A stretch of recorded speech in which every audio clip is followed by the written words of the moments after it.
ئافرەت ئەگەر بیەوێ زەواجی خۆی تەئەمین کە شووی بە پیاوێک کرد ڕاستی حاڵی خۆی پێ بڵێ،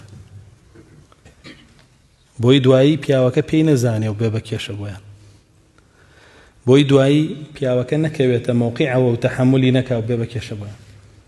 وێ زۆر گرنگە ئەم خاڵە ئافرەتان ئاگاداری بن کاتێک زەواجەکەی لەگەڵ پیاوێکە ئەوەی نوقتەیە لەسەرت پێی بڵێ، مناڵە دەیە بڵێ مناڵمێ، هارن مناڵەکانت تەنانەت بڵێ مناڵەکانیشم هارن بە تەحەمولیانکی، یاخود کێشەیەکی کۆمەڵایت هەیە بڵێ کێشەی کۆمەڵایەتی مێ، نوقسانیەک لە جەستەتە بڵێ نوقسانی لە جەستەمە مەی شارەرەوە. چونکە ئێمە لە شەرعە لە عەقدی زەواجە کۆمەڵێک خاڵ هەیە، ئەگەر هەبێ ئەو عەقدە هەڵەوە شێنرێتەوە. بۆ نمونە ئافرەتێک بدەن بە شوو دوای ماوەیە دەرکەوێ مە سەرعی لەگەڵایە، دوایە و پیاوە توانێت زەواجەکە هەڵوەشێنێتەوە و هیچ شتێکیشی ناکەوێ ئافرەت. باکسیشەوە ئەگەر ئافرەتێ شوو بکا بە پیاوێ دوای ماوەیە دەرکەوێ سەرعی لەگەڵایە، ئەتوانێەوە ئافرەتە داوا بکە عەقدەکە هەڵوەشێتەوە، حەق و حقوقی خۆشیە بە.